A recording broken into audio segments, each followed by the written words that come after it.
السلام علیکم۔ آج اتفاق سے ایک ذکر کر رہا تھا، میں سوچ رہا تھا، ذکر کر رہا تھا کہ میں کون کون سی کتابیں پڑھنی میں نے پسند کرتا ہوں، یا اب تک میں نے پڑھی ہیں، یا جن کے بارے میں شوق تھا۔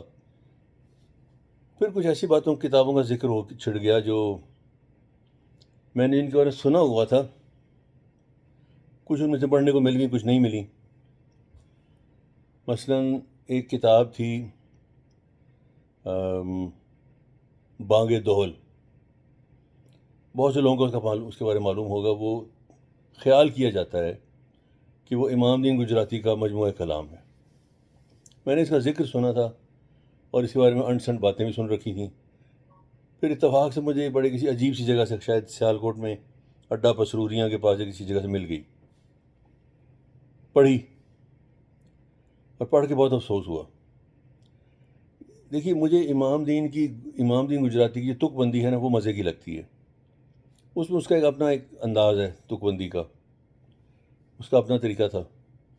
اس کتاب جو چھپی ہوئی تھی، اس میں اتفاق سے کچھ ایک دو نظمیں ابیر ابو ذری کی شامل کی گئی تھیں، انور مسعود صاحب کی شامل کی گئی تھیں، ایک آدھ، اور باقی کسی نے اپنے پاس سے کوئی بہت ہی بیہودگی بکواس چیزیں بھر کے کتاب چھاپی تھی، باقاعدہ مغلظات۔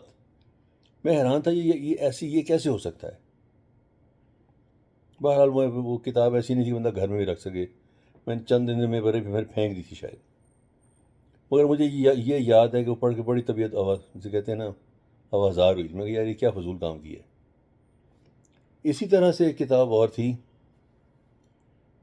ٹیزنگ میڈ ایزی، اس کا ذکر سنا تھا۔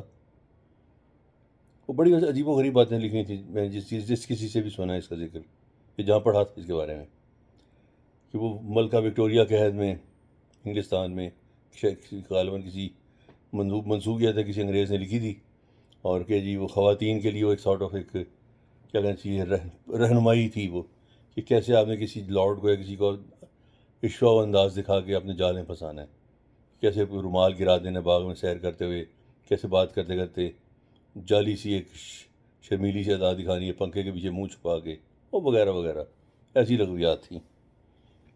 وہ میرے جو بہن بھائی ہیں باقی، ان کے ساتھ ہم لوگ آپس میں ہمارا نا یہ مذاق سا تھا کہ فلاں تو بالکل ٹیزنگ میڈ ایزی کی طرح کا اسٹوڈنٹ لگتا ہے، وہ اس قسم کی تھی۔ وہ ہم نے، چونکہ ہم سے کسی نے بھی کتاب پڑھی نہیں، اس کے بارے میں ذکر ہی سنا ہوا ہے، اور اسی لیے ایسی باتیں۔ ایک کتاب اور تھی، وہ میں نے کبھی اس کے بارے میں ذکر نہیں سنا تھا، پتہ نہیں کہاں سے ہمارے ہاتھ لگ گئی۔ اس کا نام تھا راز و نیاز اور محبت کے پھول۔ آپ تصور کریں کہ آپ زردہ کھا رہے ہیں، کھانا چاہتے ہیں یا آپ کو پیش کیا جاتا ہے، اور وہ نہایت چکنا ہے، بلکہ باقاعدہ گھی میں چاول تیر رہے ہیں، اتنا گھی ہے، اتنا زیادہ دیسی گھی ڈالا گیا اس میں۔ آپ چونکہ زردے کا شوق ہے آپ کو، اور آپ اس کا ایک آدھ لقمہ چکھنے کی کوشش کرتے ہیں، اور وہ لقمہ چکھتے ہیں جب جو ہی آپ، تو پتہ چلتا ہے کہ اس میں اتنا میٹھا ہے کہ وہ زہر ہوا ہے۔ آپ اس کے بعد دوسرا چمچ اٹھانے کی ہمت ہی نہیں کرتے، یعنی وہ زردہ اپنی تمام تر پرکشش نام اور پرکشش رنگ کے باوجود آپ نہیں کھا پاتے، یا اسی طرح کسی نے گڑ والے چاولوں کا بیڑا گرک کیا ہوگا، خواہش کے باوجود بندہ نہیں کھا سکتا، وہ اتنی فضول ہو جاتی ہے، وہ چیز اتنی واہیات ہو جاتی ہے۔ وہ جو کتاب تھی نا، اس میں خطوط کے ایک سارٹ آف ٹیمپلیٹ دیے ہوئے تھے کہ اگر آپ نے روٹھی ہوئی محبوبہ کو خط لکھنا تو کیسے لکھیں گے۔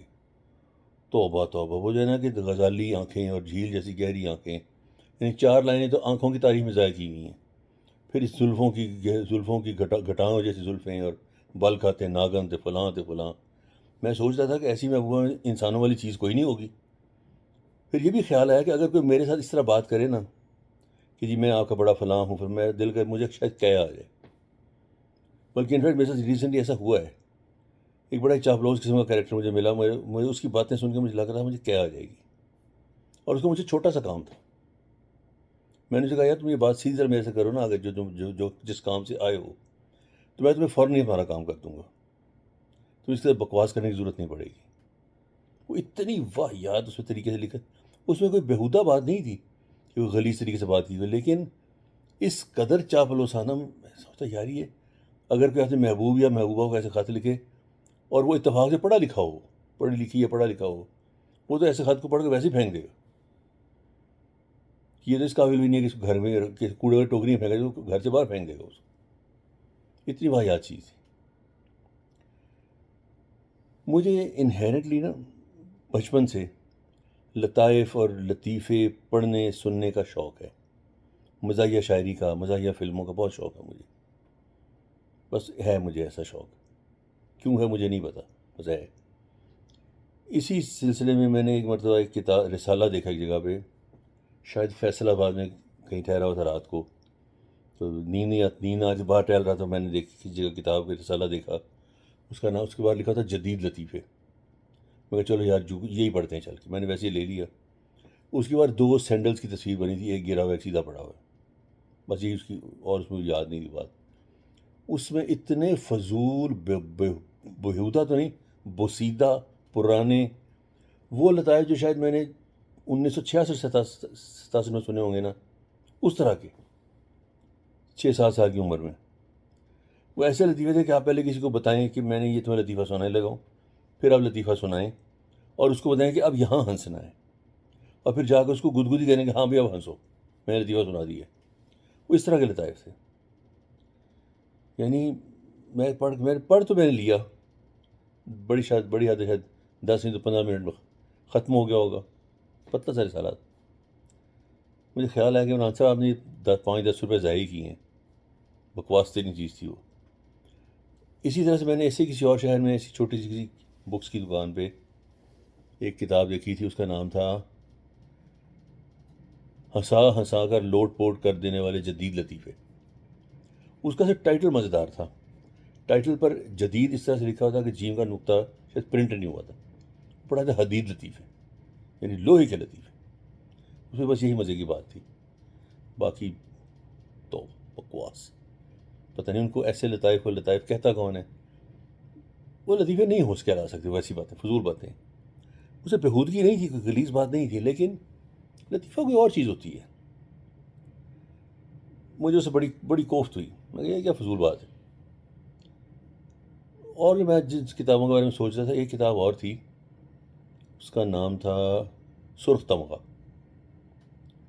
میں انارکلی لاہور میں گھوم رہا تھا، جیسے کہ میں نے پہلے بھی کبھی ذکر کیا ہو کہ میرے دل پہ اب بھی انارکلی کا نا ایک بازار یا ایک شاپنگ ایریا کی حیثیت سے بڑا روب ہے. مجھے بڑا پسند ہے وہ. تو انارکلی بازار میں جہاں سیکنڈ ہینڈ کتابوں کی دکانیں ہوتی تھیں نا، کئی زمانے میں باہر مین سڑک پہ بیٹھے ہوتے تھے وہ، وہاں سے کتاب میں نے خریدی تھی سرخ تمغہ.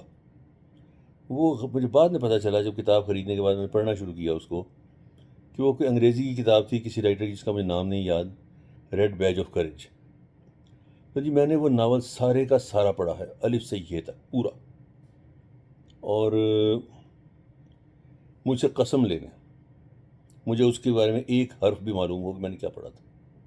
وہ اس قدر فضول، اتنا لا یعنی کہانی تھی. پہلی جنگ عظیم کے بارے میں کوئی تھا کچھ، پتہ نہیں کیا تھا.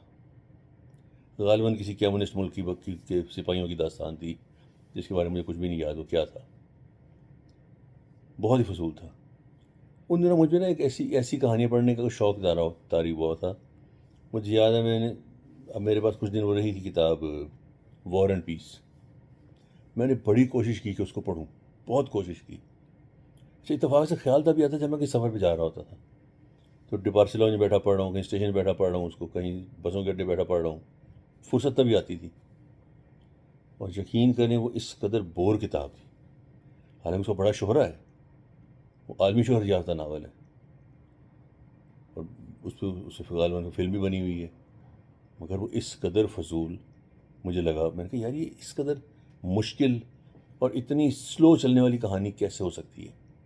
یعنی کہ ایک آدمی نے کھانا کھایا ہے اور اس کے گلے میں لقمہ اٹک گیا اور وہ پانی کا گلاس مانگ رہا ہے، اور یہ پانی کا گلاس مانگنے اس کو 2 صفحے لگ جائیں، تو فضول بات ہے. یہ بات مجھے بہت بری لگتی ہے.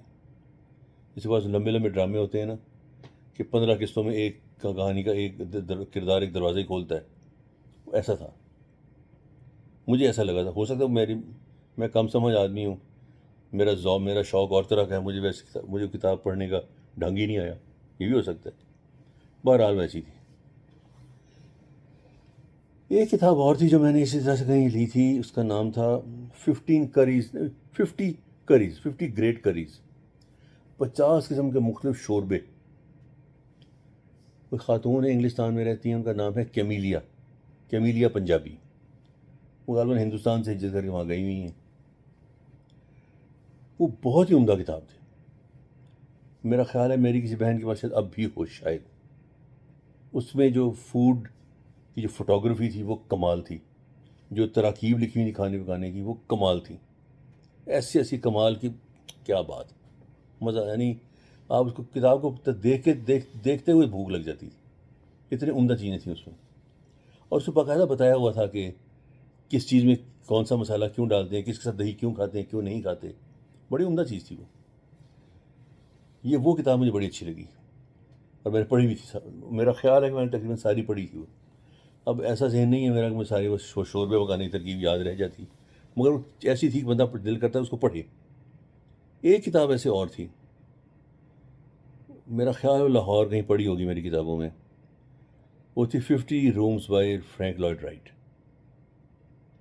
وہ مجھے بڑی اچھی لگی کتاب۔ فرینک لائڈ رائٹ میرا پسندیدہ آرکیٹیکٹ میں سے ایک ہے۔ اس کی جو کلیئرٹی آف ڈیزائن ہے نا مجھے بہت عمدہ لگتی ہے، جس طرح لائنس کو استعمال کرتا ہے وہ بہت عمدہ ہے، جیسا پورا ایک گھر کمپوز کرتا ہے وہ مجھے بہت عمدہ لگتا ہے، جو اسپیس کا اس کا ہوتا ہے نا، ایک اسپیس جیسے دوسرے ملتی ہے اس کی، یا جو ڈیٹیلز وہ بناتا تھا، وہ بڑی عمدہ چیزیں تھیں۔ اس کے ڈیزائن کی بھی مختلف عمارتوں میں سے 50 کمروں کی تصاویر اور ان کے بارے میں، ان کے ڈیزائن کے بارے میں تبصرہ تھا، وہ بڑی عمدہ چیز تھی، وہ مجھے کتاب اکثر یاد آتی ہے۔ بڑی مجھے وہ جس سے کہتے ہیں نا عمدہ چیزیں لگتی تھیں یہ۔ اب بھی کوئی ایسی کتاب مل جائے تو میں اب تو خیر کوشش کرتا ہوں آن لائن پڑھ لوں، اور ڈھونڈ رہا ہوں گا اور ایسی کوئی چیز ملے جو بہت ہی زیادہ پڑھتے کے ساتھ دل کو پکڑے، اس کا مزہ آئے۔ بعض چیزیں ایسی ہوتی ہیں جن کو پڑھنے کے بعد نا ان کی گہرائی میں اترنے کے لیے اپنے آپ کو تیار کرنا پڑتا ہے۔ ان کی گہرائی میں اترنے مراد یہ ہے کہ اس کو صحیح طرح سمجھنے کے لیے اور اس کے بارے میں کوئی تھوڑی سی تحقیق کرنے کے لیے، وہ عام حالات میں بیٹھ کے انسان جو ہوتا ہے نا کہ ایسی گپ شپ لگاتے ہوئے نہیں کر سکتا، ویسی باتیں نہیں ہوتی۔ ان باتوں کو پڑھنے کے لیے، سمجھنے کے لیے سنجیدگی کے ساتھ غور کرنا پڑتا ہے۔ اس بارے میں پھر بات کریں گے انشاءاللہ، زندگی رہی تو ضرور کریں گے۔ السلام علیکم۔